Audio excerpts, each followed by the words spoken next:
Marinaro, earlier today at 2:47 p.m. to be precise, the Montreal Canadiens announced that they relieved head coach Dominique Ducharme of his duties. They said they would name a head coach later on in the day. They did at 4:39 p.m. Interim head coach, this was a shocker, Martin St. Louis. We'll talk about the firing of Ducharme after they said they wouldn't fire him, the hiring of Martin St. Louis, and the direction of the Montreal Canadiens going forward. We'll do so with former Habs player and GM, two-time Cup winner as the general manager.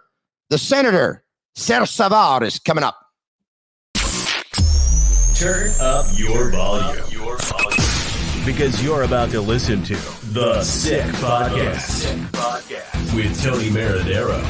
The sickest Montreal Canadiens podcast. And now a 24th Stanley Cup banner will hang from the rafters of the famous Forum in Montreal. The Canadiens win the Stanley Cup. Sports entertainment like no other. Brought to you by 8.6 Beer. Intense by nature.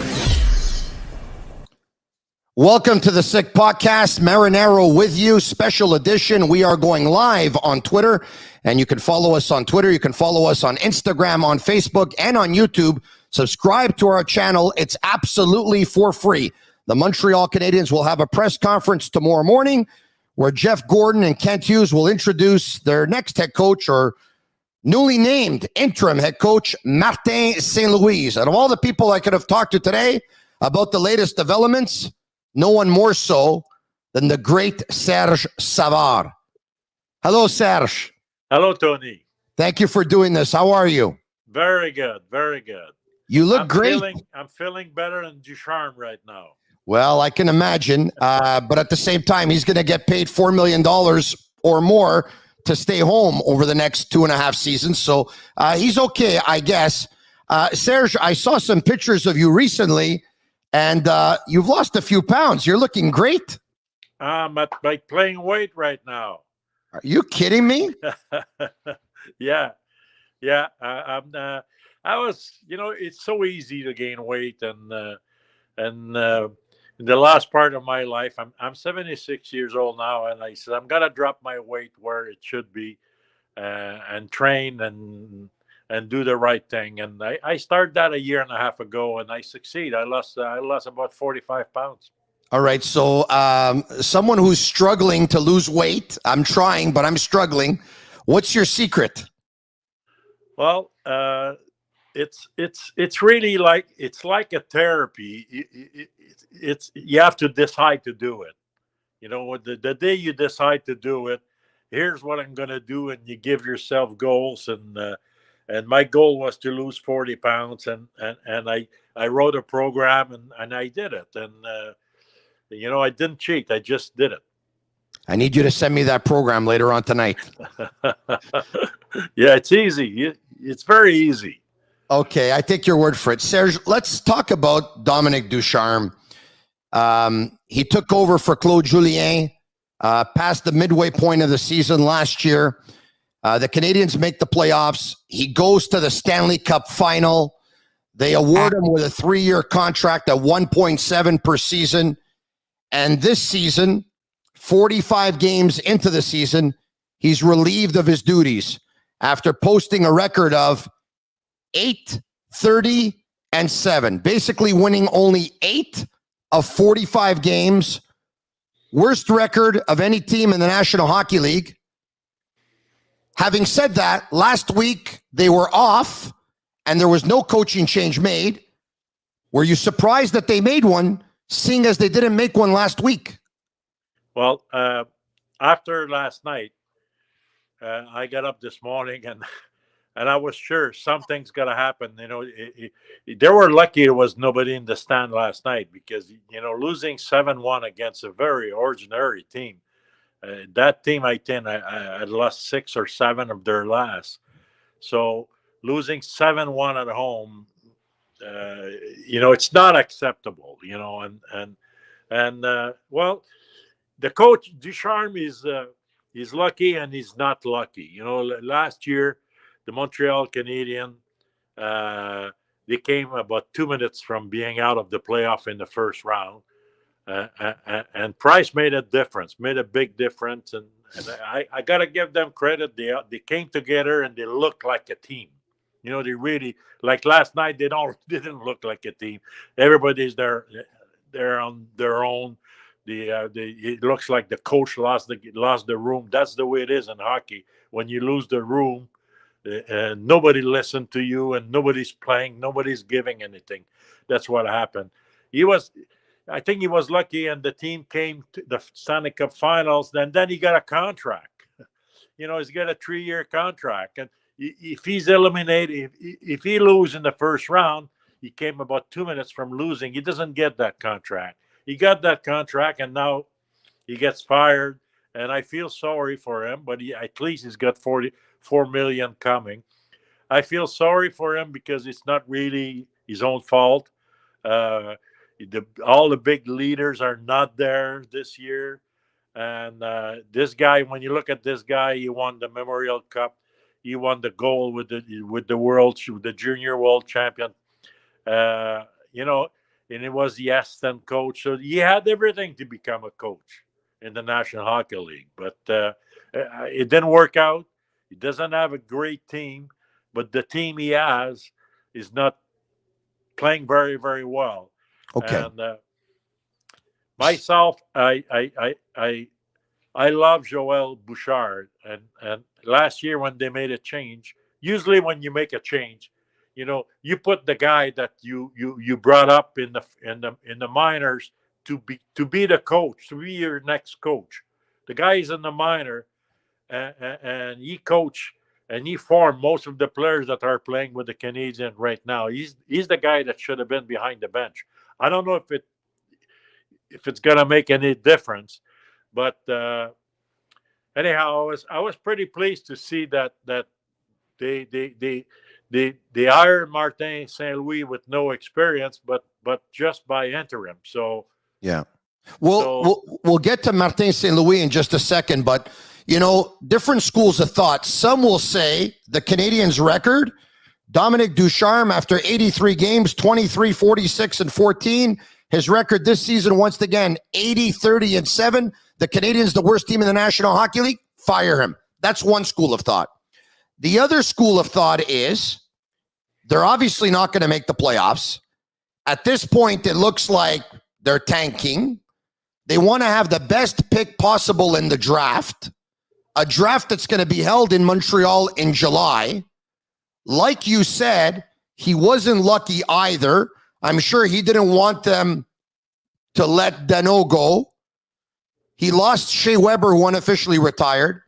Edmondson hasn't played a game. Price hasn't played a game. Petrie showed up all season. He's been demoralized and doesn't want to be here. Do you think Ducharme got the short end of the stick? Or do you think him getting fired, makes perfect sense? Well, it's never fair, but that's the way it is. You know, right now, if I was the general manager of the Montreal Canadiens when I got up this morning, I don't think I had any choices. And again, very, very lucky that was not 20,000 people in the ring last night, you know, after a performance like that. But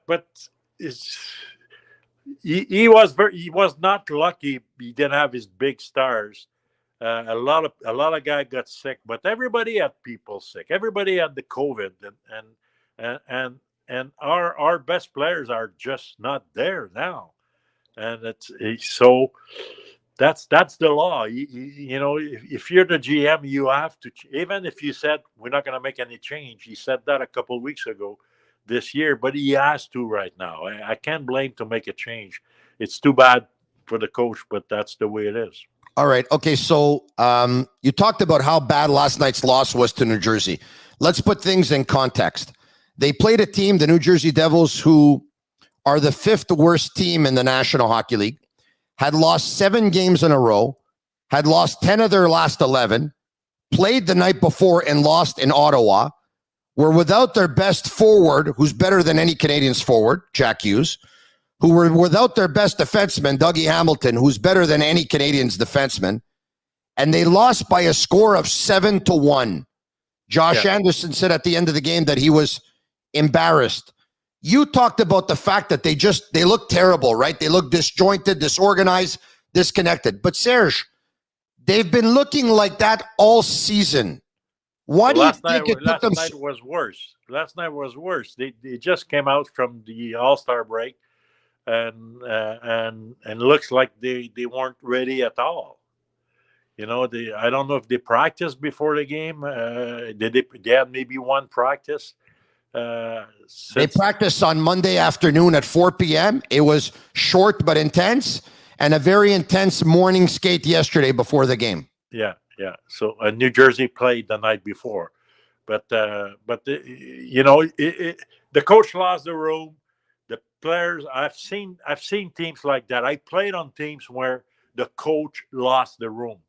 I Claude Ruel, when they put McNeil, he lost the room that time. He lost the room, and we were not playing, maybe not as bad as we saw lately, but we had a better team. You know, we had a team that eventually won the Stanley Cup that year in '71. You know, and I had coach Jean Perron lost the room, Pat Byrne lost the room. You know, he left, but he lost the room in the last month of the season. You know, I didn't have the team that I should have. So it's very hard. It's very, very hard. And now the coach lost the room with very, very limited talent. That's why we have the result that we have now. How much do you think it has to do with the fact that they don't have a captain this year? No leader. So there wasn't somebody to step up to actually take that room and bring it together. How much do you think that played a role? It played a big role, but Weber, when you're a captain, you have to act as a captain, and your best act is to be the best player on the ice. And last year, everybody all year they say, "Oh, Weber is slow. Weber is losing it." He was the best player, and if you look the last few months, he was the best player. I played with one of the greatest leader, and he didn't make a lot of speech in the dressing room. His name is Jean Beliveau. His last year in 1971, we won the cup. He was 40 years old, and he finished the top scorer of the team that year. And he's the one that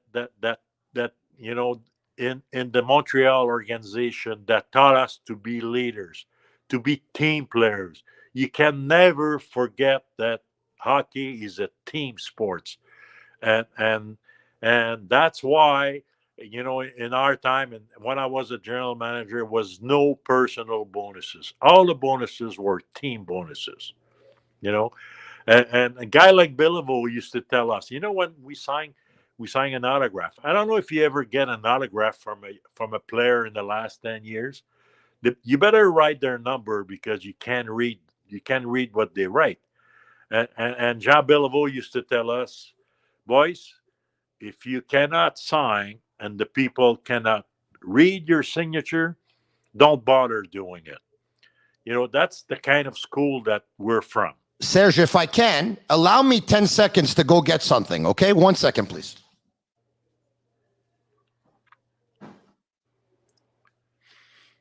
Commercial.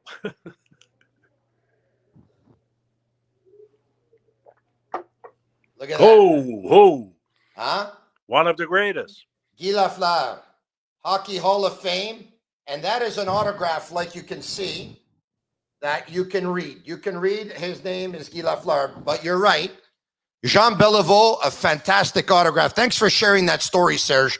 It's a great one. And Guy, if you're watching, Guy Lafleur, Tony, I know you're a big fan, but yeah. Guy Lafleur, was a team player. Guy Lafleur never had an A on his jersey. Guy Lafleur was a leader. Guy Lafleur was the best player for 6 years in the National Hockey League. We could have given them the trophy before the season. And Guy Lafleur treated the guy on the fourth line just like the guy on the first line. He was a team player. He was easy to get close to him, to get to the fans. And he's very sick now, and he's the same way. He's an outstanding person. He really is. Guy, if you're watching, we love you, and we're pulling for you. Serge, you talked about losing the room. So we're obviously not in the room. We're on the outside. Hockey language. That's a yes, hockey language. And I hear you, but so we don't probably know everything that's going on, obviously. We're on the outside, not on the inside. But based on what you see from the outside, give me examples of how Dominique Ducharme could have lost this room. Is it simply some veterans just not liking what he's selling? What can it be? Do you remember the comment of Petrie? Yes. No structure. No structure. How can you say that? It's probably true. That's the end. So the guy doesn't show up. You see the way Petrie plays? I mean, no structure doesn't give you the rights not to play and to play the way he's playing right now and making $6 million a year. It's a shame. Serge, you know as well as I do that Petrie wants out. I think that's well documented by now. Let me ask you something. If you were the GM of this team and he comes to see you and he says he wants out, and you say, okay, if I can find a deal that makes sense for both parties, I'll make it. In the meantime, you're wearing that Montreal Canadiens jersey. You have an obligation to be great. But Sure. He's not. Sure, and he's going through the motions and he doesn't want to be there and he's playing terrible. What would you do, or what would you tell your coach to do with him? Sure, the day he wants out, you know, and he's no good for your team. I had players like that in the past. It didn't came public, but just to say what he said publicly, no system. You don't say that. You know, you don't say that. You know, Ducharme is a nice person. You don't say that, even if you think about that. You know, you got to be the team player. You don't talk against the authority. You know, you go, you get your message somehow, you know, to the coach. You talk to him. When you talk to the general manager, if it's extreme, but you're a soldier. You're a player. You're a soldier. You're not allowed to say that. But Serge, I still don't understand how Dominique Ducharme did not sit Jeff Petrie down on the bench for one shift, 2 shifts, 1 period, sit him out. I feel that if he had lost the room before, he really lost it, because the guys in that room must say there's no punishment for that guy, and that guy doesn't respect the coach, and that guy's not playing for the coach. Sure, so they lost respect to him. You know, that's the way it happened. I've seen it many times. I've seen it many times. The day that you forget that hockey is a team sport, you're dead. You need everybody. You need everybody. And somehow they did it last year. You know, nobody wait for the others to go and get the puck in the corner last year. Everybody did their own job. You couldn't believe it. You watch that, they look like a Stanley Cup champion. You know, that was unbelievable. Look at they don't have the same team, but some of the players that played really well last year, you look for them now and you say, oh, they're not the same players. Yeah. They're not the same players. And we'll get to those players in just a second if we can. If you want to pick up a Montreal Canadiens jersey or any sport, any team, sportbuffshop.com for all of your officially licensed sports apparel and our Sick merchandise as well. Use code SICK15 for 15% off on all of their items. I take a look at Cole Caufield, who down the stretch last year when he arrived, I think had 4 goals in 10 games. They got to the playoffs. I think he had 12 points in 20 games. A lot of people thought he would be a Rookie of the Year candidate. He has 1 goal all season, and his confidence has hit rock bottom. How much of a role do you think that had to do with Ducharme losing his job as well? And do you think the appointment of Martin St. Louis was an appointment with getting Caufield going in mind? Well, he's... I think he came up too soon. You know, he played well in the playoff. He showed us that he has talent, but there's nothing wrong about playing a year in the minors and you know, really hard in the minors and Everybody, when we won the cup 4 in a row in the 70s, everybody with us played in the minors. Everybody. Lambert, Riseborough, they all went in the minor for a year, those guys. But here, it's a big step for that. It's a big step. Look at Paling. He had scored 8 or 9 goals at college, and he came here and he scored 4 goals on the last game of the season. It's pretty unbelievable. And you had Jeff Molson high five with him after the game. They were out of the playoff. You do high five being kicked out of the playoffs, and we all knew he's not a 40 goal scorer. He scored 10 goals at college, for Christ's sake. Yeah. But you need a good year in the minors, and even that is tough for him in the minors. So it's nice to have players like that play a full year in the minors, and they come up and they play on the 4th line, the 3rd line. You got to deserve to play in the 1st line or 2nd line. Serge, you said that when you went to bed last night or you woke up this morning, you knew something was going to happen. The writing was on the wall. But when they made it official that Dominique Ducharme was relieved of his duties at 2:47 p.m., and they said, we're not going to name the coach just yet. Give us the day. We'll get back to you. An hour from now. What did you think? I don't think I've ever seen that before. Well, I was in a restaurant, and the guy came and showed it to me that Ducharme. I was not surprised, but to say stay tuned, we'll have a new coach in about an hour. But that's okay. They made up their mind, and I don't know much. I know of Martin St. Louis. I don't know much about him. Yeah, I know he's coaching his boys. I think he was he was in New York for the power play coach. He doesn't have much experience, but yeah. I'm pretty pleased that they didn't hire him for a 4-year contract. It just, would you come as an interim coach, and we'll see at the end of the season where we are.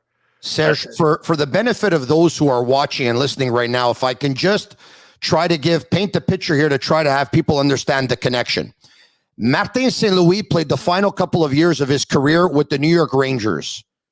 When he did, the assistant general manager there was Jeff Gorton. St. Louis' agent when he was with the Rangers was Kent Hughes. And we know that St. Louis' best friend is Vinny Lecavalier, whose best friend is Kent Hughes. Martin St. Louis' son, Ryan, plays at Northeastern with Kent Hughes' sons, Riley and Jack, and also a teammate of Habs prospect Jordan Harris. And finally, an ending, Jeff Gorton's son is coached by Martin St. Louis, Pee-wee hockey at Mid-Fairfield. So there you have it. Gorton hired Hughes, who he obviously knows very much. Hughes hired St. Louis, that they both know. And Serge, it's okay. This is no different than what we've always seen. You surround yourselves with people that you know and people that you trust, correct? Yeah, well, I did the same thing when I came. I hired Jacques Lemaire and Andre Boudria, which I played junior with them, and had a long career with Jacques Lemaire and Andre Boudria. He was working at Central Scouting, and I hired him to be to take charge of the Central for my scouting system, and sure. And I hired Carol Vande, which was my best friend as a pro scout. So sure, you want the guy that you trust, that you know, and that capable, and. So I didn't know all that connection, but obviously they're close. They trust them, and they have to have Martin to agree to be here only for a couple of months, maybe, and eventually, obviously, he agreed to that. So yeah, he did coach the power play back in 2019 for the Columbus Blue Jackets, where John Tortorella was coach, by the way, who coached him when they won the Stanley Cup with the Tampa Bay Lightning. Yeah. Serge, we know it's the interim tag, but do you get the feeling it's the interim tag and he's just here for a couple of months and he'll do something else? Or if he does well, they will remove the tag? I can't tell you right now, but I'm sure if he's doing really well, they'll take a look at him. But we'll see. So it's not a bad move when you say, I don't think a career coach would say, I'm going to go there as an interim coach, with the team they have. So for a couple months, it might not be a bad move. And let's keep in mind as well, there's some names that a lot of people bring up when we talk about coach. Benoit Groulx is coaching Syracuse, Tampa Bay's farm team in the American Hockey League. Jim Montgomery's name has come up. He's an assistant coach with St. Louis. Pascal Vincent's name has come up. He's an associate coach with Columbus. Patrick Roy's name has come up. Of course, he's the GM and coach of Les Remparts du Québec. Bob Hartley's name has come up. He's coaching in the KHL with Avangard Omsk. My question for you is, let's just say they wanted one of these coaches. Is it possible? What about Joel Bouchard? Joel Bouchard is coaching, I believe, the San Diego Gulls, which is the farm team of the Anaheim Ducks. He was coaching the Montreal farm team last year. You know all those players. Yeah. He was coaching the Montreal farm team last year. He's the guy that should have been behind the bench last year when they removed Julien. He was your guy in the minor. Having said that, when Kent Hughes was introduced as general manager, he talked about what he wanted to see in a coach. He talked about modern coach. He talked about a coach being a leader. He talked about a coach being a great communicator. And then he talked about how he wants to see his team play. Puck possession, attack-minded, and I think where Joel may have not been considered here was A, probably no connection with Kent Hughes, and B, not as offensive-minded puck possession that he would want, I would guess. Yeah, but he wouldn't come for 2 months. That's why I say the move they made makes sense. Yes, I hear you. At the end of the season, maybe a guy like Joel Bouchard will be a contender. But right now, it's probably the best move they made right now, even if they're friends. Nobody would accept to be an interim coach, a career coach at this point of time. Serge, I know that on social media earlier today and even now, a lot of people are actually mocking this move and saying that St. Louis got the job because he's just a friend, or that St. Louis got the job because he speaks French. I'm going to say it right now. Considering what Kent Hughes wants to do, puck possession, offensive-minded, improve the power play, increase the confidence of his young, gifted offensive players, and let's face it, they need to get fans back in the stands. They're going to need to put on a show, and I think that they'll still lose their fair share of games, but I think they're going to score more goals and be more wide open, be more entertaining. I think it's the best move. Yeah, it's okay. In that situation, it's okay. It can be worse. It's fresh blood, and I'm pretty sure. You'll see. Maybe it won't turn around the next game. Sometimes it takes a couple of games, but the team will play much better, and that's what the fan wants. We know. It's nice to say we're losing game, we're going to draft first, but you only have 25% of the chance of drafting first. Actually, 16.6, I believe, even less than 17%. Oh, I thought it was 25%. Yeah, I think it's 16.6 or 16.7. So it's not like in the NFL, like one of the owner, I'm going to give you $100,000 if you lose a game. Like we heard. I don't know if it's true, but even that, if you keep losing, you're not gonna draft better in the National Hockey League. With the great Serge Savard, who played with the Canadiens, started in '67, I believe, to '79, and your last couple of years were with Winnipeg, if memory serves me well, and then general manager with the Canadiens from '83 to '95, and a couple of Stanley Cups as GM, many as a player, as well as Conn Smythe, I believe, and Bill Masterton, and of course, a member of Hockey Canada and the Summit Series. Yeah, which Summit Series, the biggest thrill of my life, and Team Canada '76, probably the best team I've seen in hockey.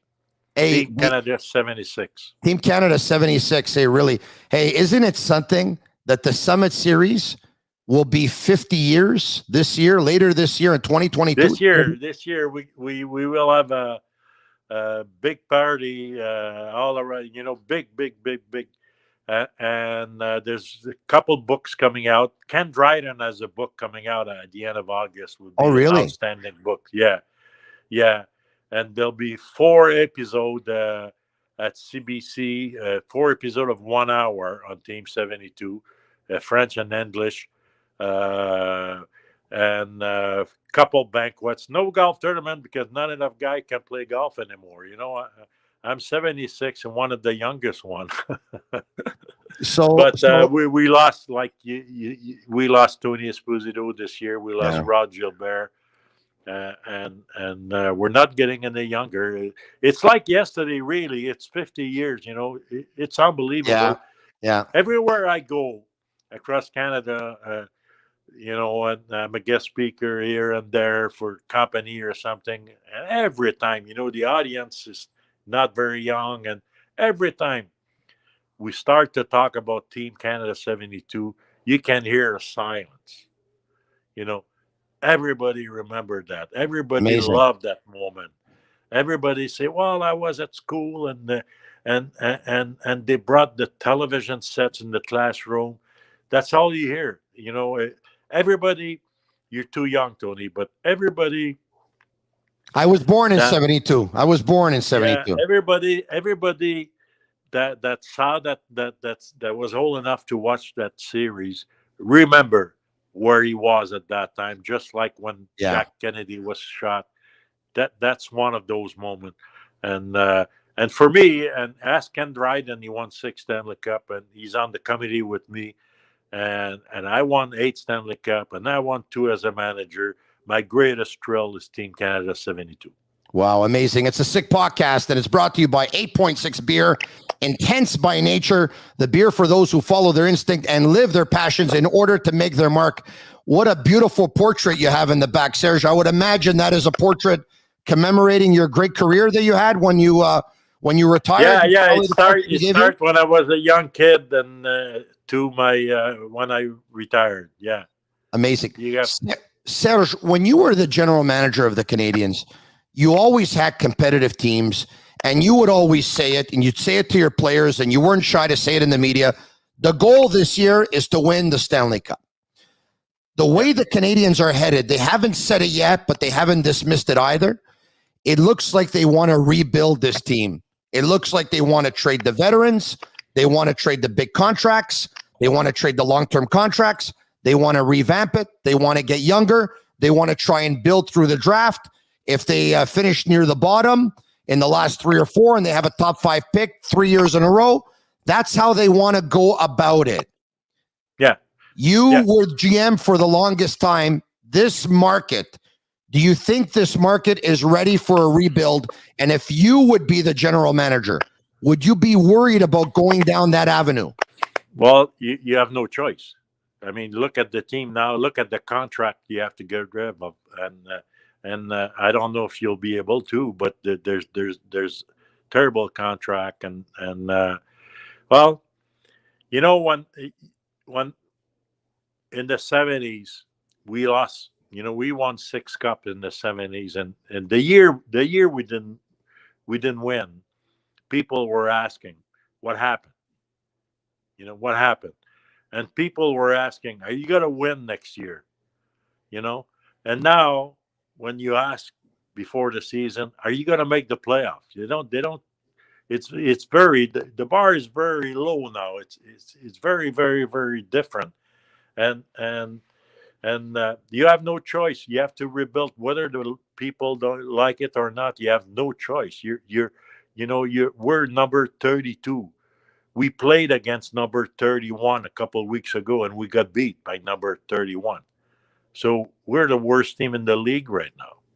Speaking of number 31, how would you handle the Carey Price situation? Well, I'm not a specialist in salary cap because I didn't work with the salary cap, but I know what the salary cap is, and how you going to trade a guy with the $10 million tag, and For the next 4 years after this year. And Seattle didn't even pick him up in the expansion draft. You know, they didn't know he was sick. They didn't know he was hurt when they didn't draft him, and Montreal. I don't know, but if they ever trade him, at least if you want to rebuild, you need draft choice, and they will have to swallow part of that contract, and part of that contract will be in your salary cap. Serge, to answer your question, I think there's only 3 ways. You correct me if I'm wrong.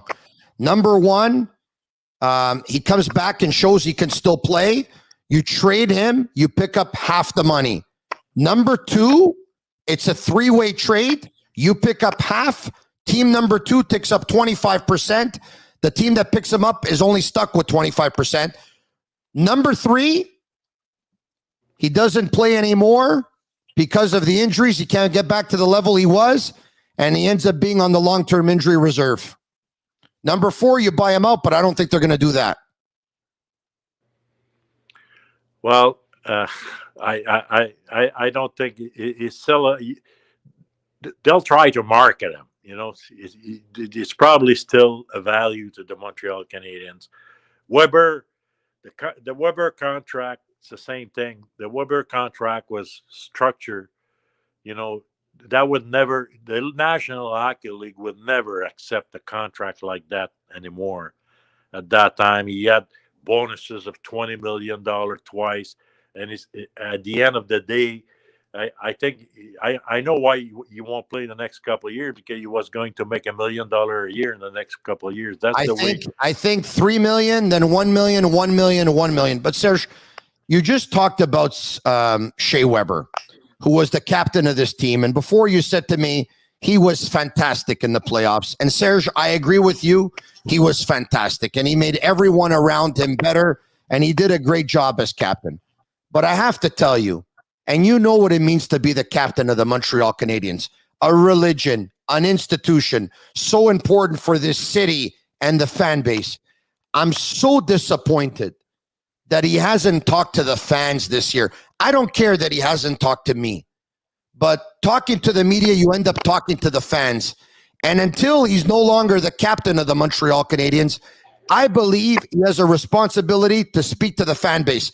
Am I too hard on him here? Am I wrong? Am I out to lunch? I don't think you're not wrong, but I don't think you know all the facts. Or if you do, you don't want to talk about it. You don't know all the facts about this situation. I understand. I'd still like to hear from him. Yeah, well, he came once on the road and met the players, and he didn't say much. But one of the players said, "He didn't say he retired, but us, we know he retired." Yeah, remember Jonathan Drouin said that. Jonathan Drouin said that. He said, "We all know he retired, but they don't announce it.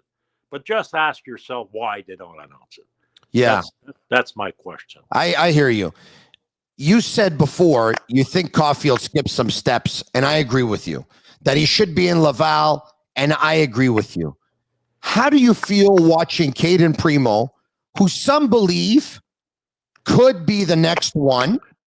No. Some believe he can't because he's been pulled, but he's clearly not ready for Showtime. All right, Tony.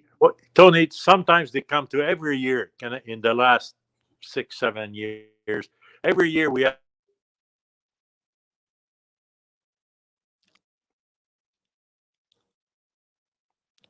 Serge, okay, I hear you now. I had lost you for a second. Continue. I lost the subject because what did you ask?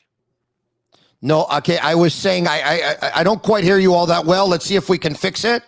Do you hear me, Serge? You don't hear me? You don't hear me? Okay, the beauty of a live podcast. This is it. With the great Serge Savard. We're having a technical issue right now. Serge, do you hear me? Serge doesn't hear me. Back at production, maybe can we try and get Serge back and then we'll come back?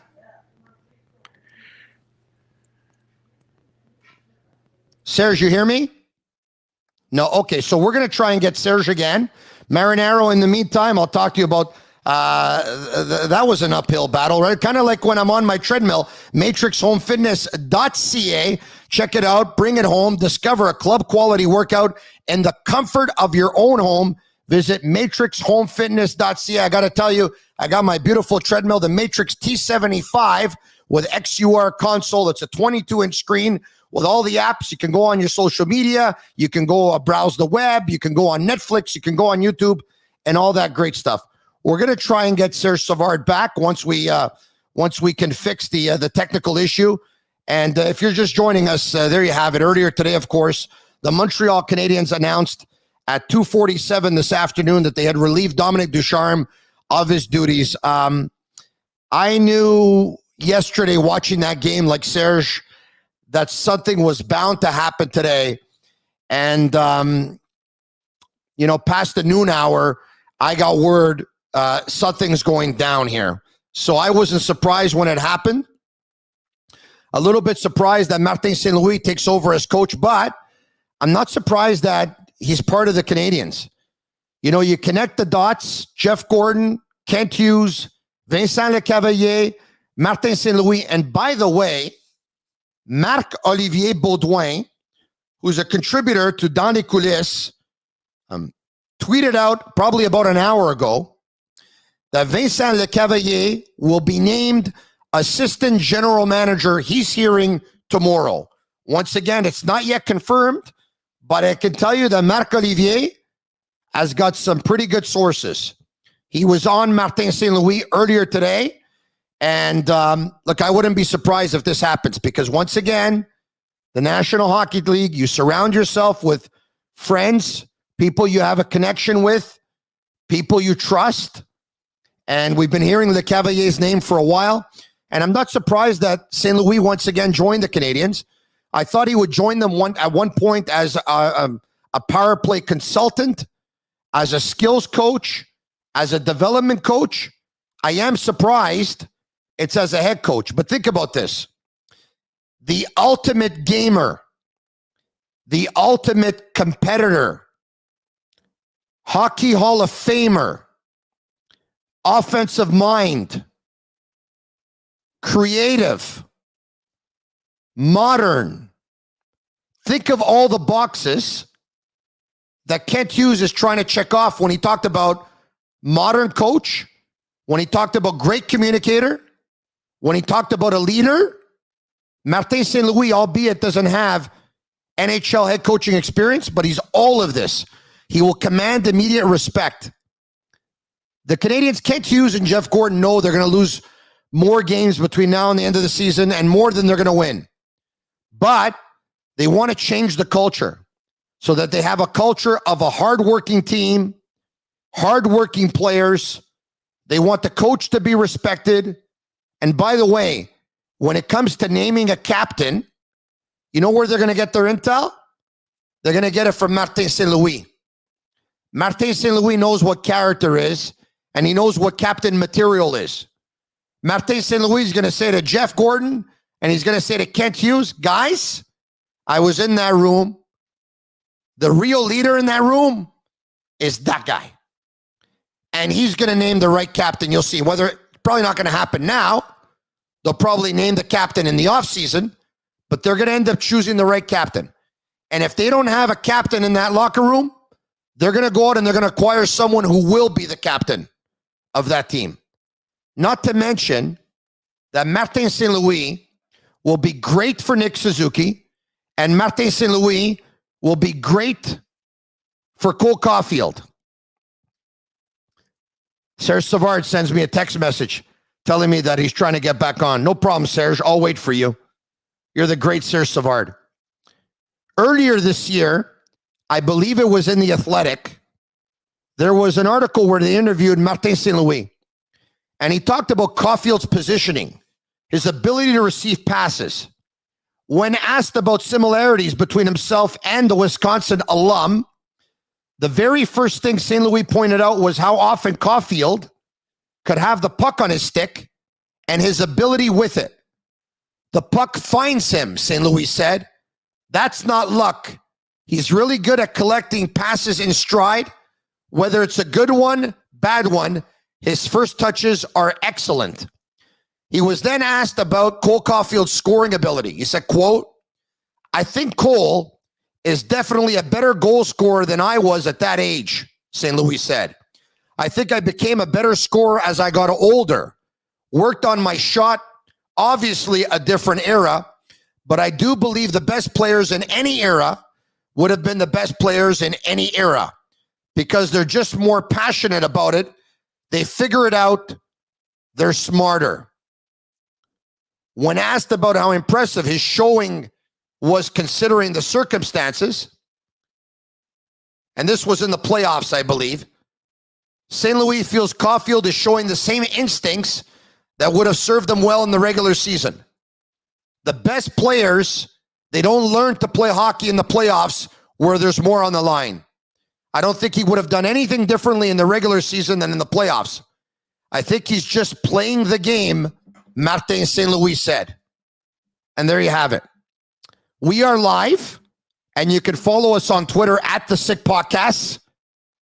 You can follow us on Instagram at The Sick Podcasts, and follow us on our Facebook page at The Sick Podcasts. Also, subscribe to our YouTube channel.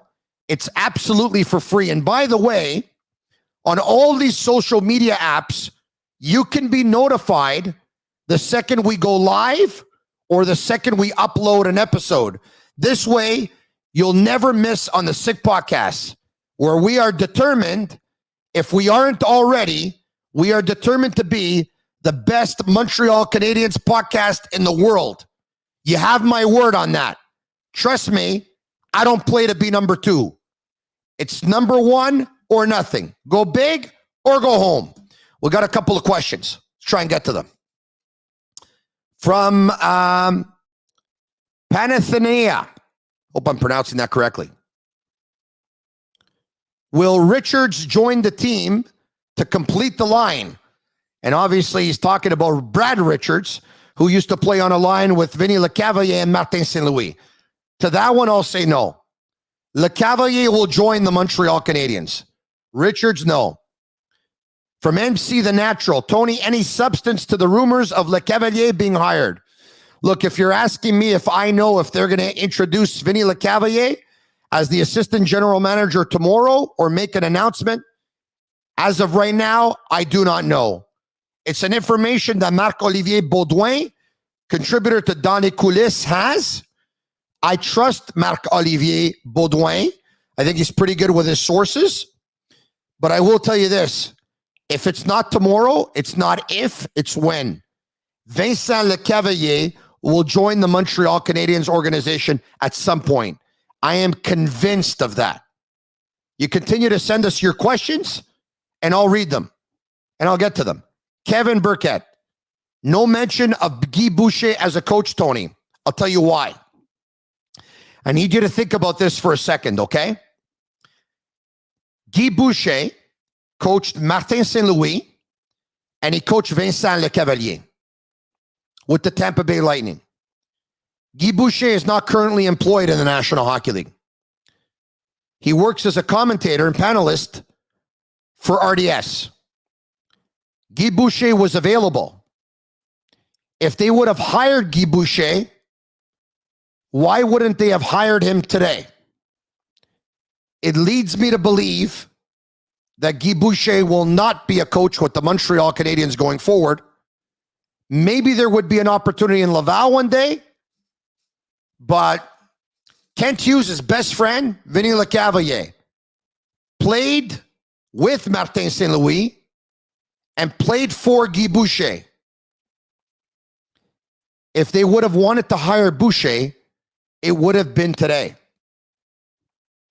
That's why I didn't bring up Guy Boucher's name when I talked about the possible candidates going forward, Bob Hartley's name is mentioned, Patrick Roy's name is mentioned, Pascal Vincent's name is mentioned, Jim Montgomery's name is mentioned, Benoit Groux's name is mentioned. And by the way, I was told earlier today, don't dismiss Alain Nesradine, who I hear had a conversation with the Canadians some point in the last week.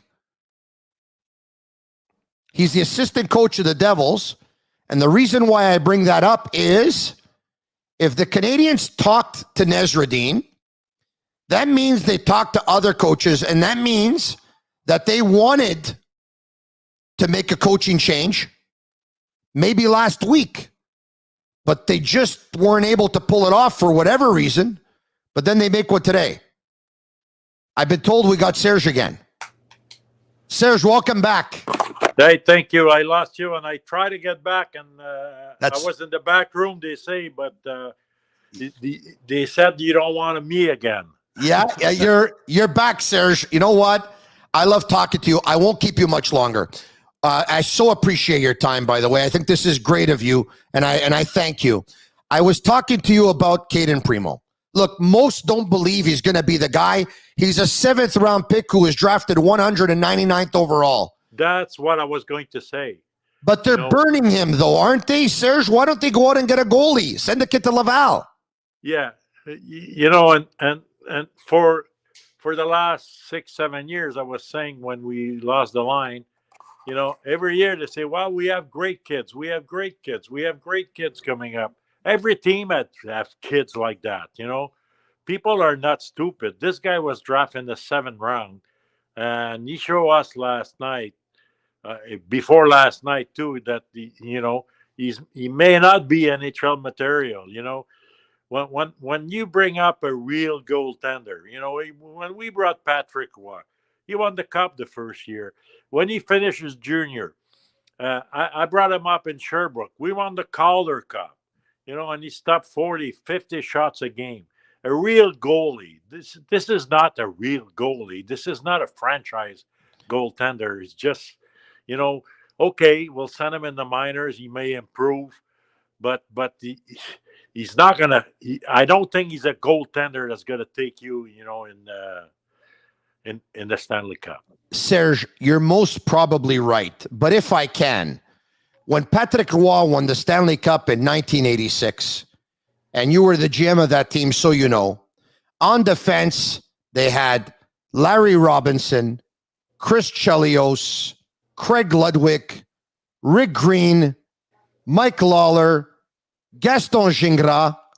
On that team, they had Bob Gainey, Matt Snaslund, Bobby Smith, Mike McPhee, Brian Screwlin, Claude Lemieux. The list goes on and on. Like, you're probably right. He's not going to be the number one, but he's got nobody in front of him. They're terrible. Well, last year, a lot of people were talking about the big three with the Montreal Canadiens. I heard that a lot. But you look at the Patrick. Patrick, I went to see him play personally about 4 times in Granby when he played junior. That's the only reason I got him in the 3rd round. He was playing for the worst junior team in the country. He was getting 60, 65 shots every game. And he kept his team in the game till the 3rd period when he had enough. And same thing, he won games with 40, 50 shots. And you look like last night, there's, 3-4 goals in 15 shots and 10 shots. That's not good enough. There's only, we had a better team. That's true. There's only one big 3: Savard, Robinson, and Lapointe.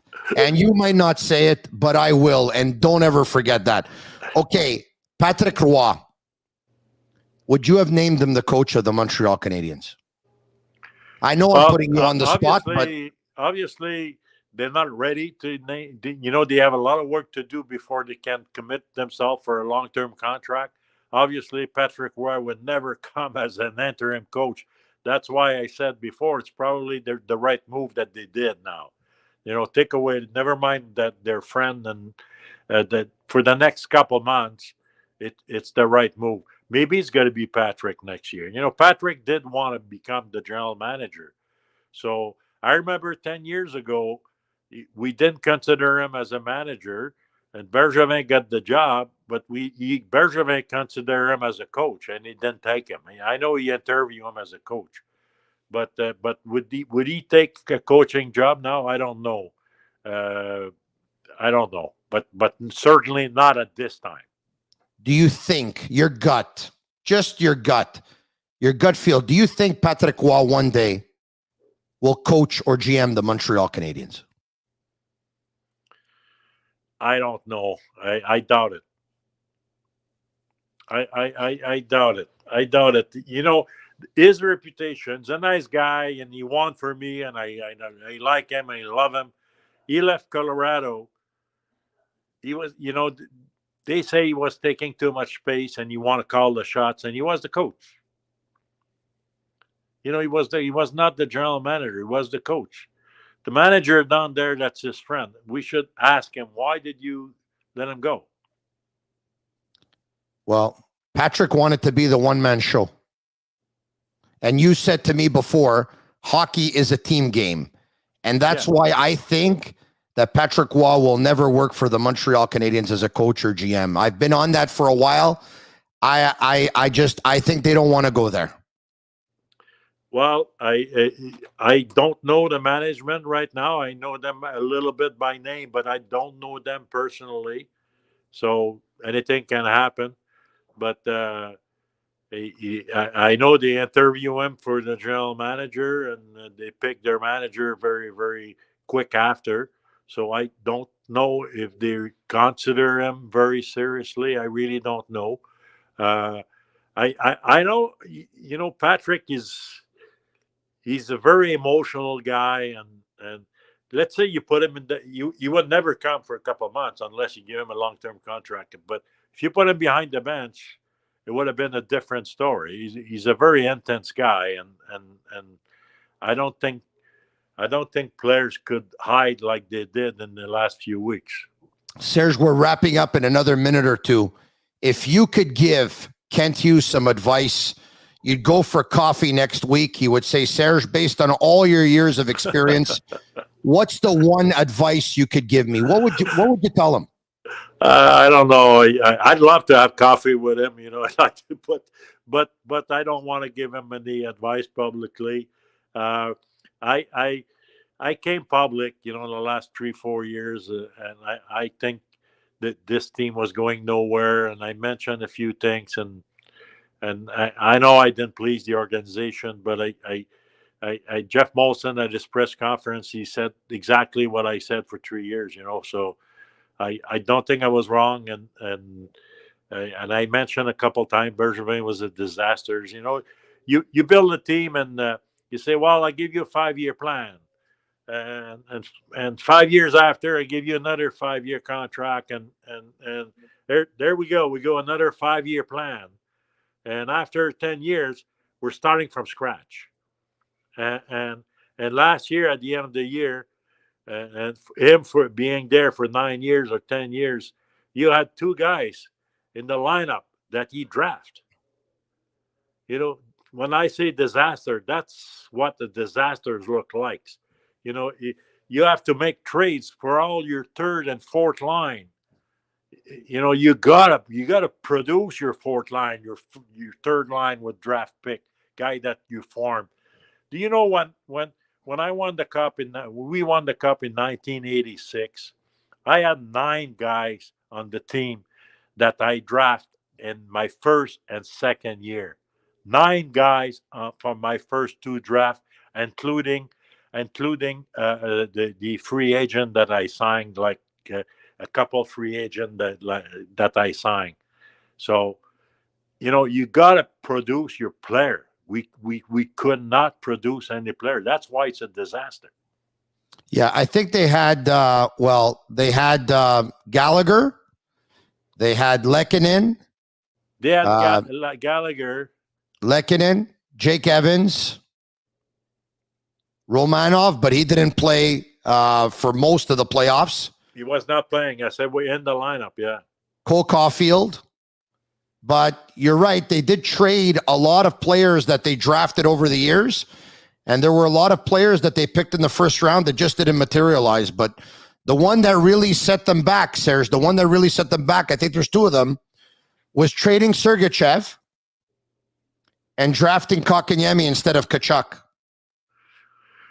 Yeah, but Kotkaniemi, you didn't sign him, but you got first picks for him, and then you trade for a guy, and you give up your first pick for a guy that's not producing at all right now. That's not a good move, huh? Well, I don't know. It's you don't want to sign the guy's got a big contract. He didn't, you let him go. So maybe he had no choice. I don't know. It's a situation that if you're a GM, you have to see that well in advance. And I don't think he was at the stage to get a big contract. He was at the stage to get the middle of the contract, the 3-4 millions, and prove that you deserve to be there. So, Serge, it was a bad situation. This is, you said before that you were outspoken over the last 3 or 4 years. It probably wasn't appreciated by the organization, but I know it was appreciated from the fan base, because the reason why you talked, A, you talked from experience, and B, you said it because you care. Do me a favor, Serge. Don't ever change. I've been in the biz for 20 years. Tonight was one of the greatest honors of my life to do this avec un grand monsieur comme toi. Merci beaucoup, Serge Savard. Hey, thank you, Tony, always. Thank you very much. You have a good night. It's the Sick Podcast. Follow us on Facebook, Instagram, YouTube, and Twitter. Tell your friends about it. Sharing is caring. Thank you, Serge Savard. Dominique Ducharme, relieved of his duties. Martin St. Louis is the new Habs interim head coach. Have a good night.